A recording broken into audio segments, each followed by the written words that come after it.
আচ্ছা মেহু, তুমি তো পারফর্মার, পারফর্ম খুব ভালো করো। Well, yeah. কিন্তু এই উপস্থাপনা করতে আসলে ভয় পাও কেন? এই, আমি ভয় পাই তোমাকে কে বললো? না আসলে আমি ভয় পাই তো তাই জিজ্ঞেস করে ফেলছি। কিন্তু গতকালকে তুমি ওই এরকম শাউট করে উঠলা যে, মানে কিভাবে মনে হলো আতঙ্কিত তুমি? আরে ওটা তো আমি তেলাপোকা দেখে। তাই? ও, তেলাপোকা দেখে ভয় পাও? এটা কি? কি?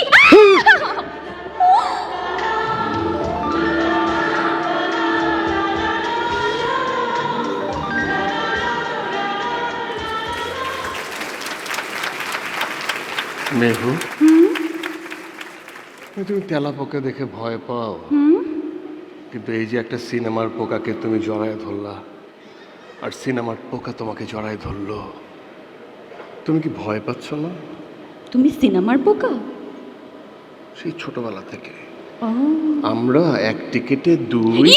ছি ছি ছি ছি, কি বলো? আরে লেট মি ফিনিশ, আমাকে বলতে দাও না। এক টিকেটে আমরা দুই বন্ধু মিলে সবসময় ছবি দেখতাম। ও, তাই বলো? তখন নিশ্চয় খুব প্রেসারে থাকতে। হ্যাঁ, কে না কে দেখে ফেলে। এখন কি তোমার প্রেসার আছে? না, এখন তো প্রেসার কুকার আছে। বুঝতে পেরেছি, তার মানে তোমার সেই বন্ধু রায়হান রাফি না তো? মানে বনলতা এক্সপ্রেসে চড়ে দুই বন্ধু যেতে সিনেমা দেখতে। প্রেসার কুকারে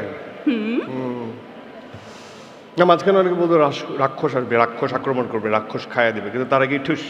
ঠস, ও মানে দম ফুরিয়ে গিয়েছিল। আরে দম ফুরায় যায় নাই তো, অকটেন ফুরায় গেছে। সারা দেশে অকটেনের যে ক্রাইসিস,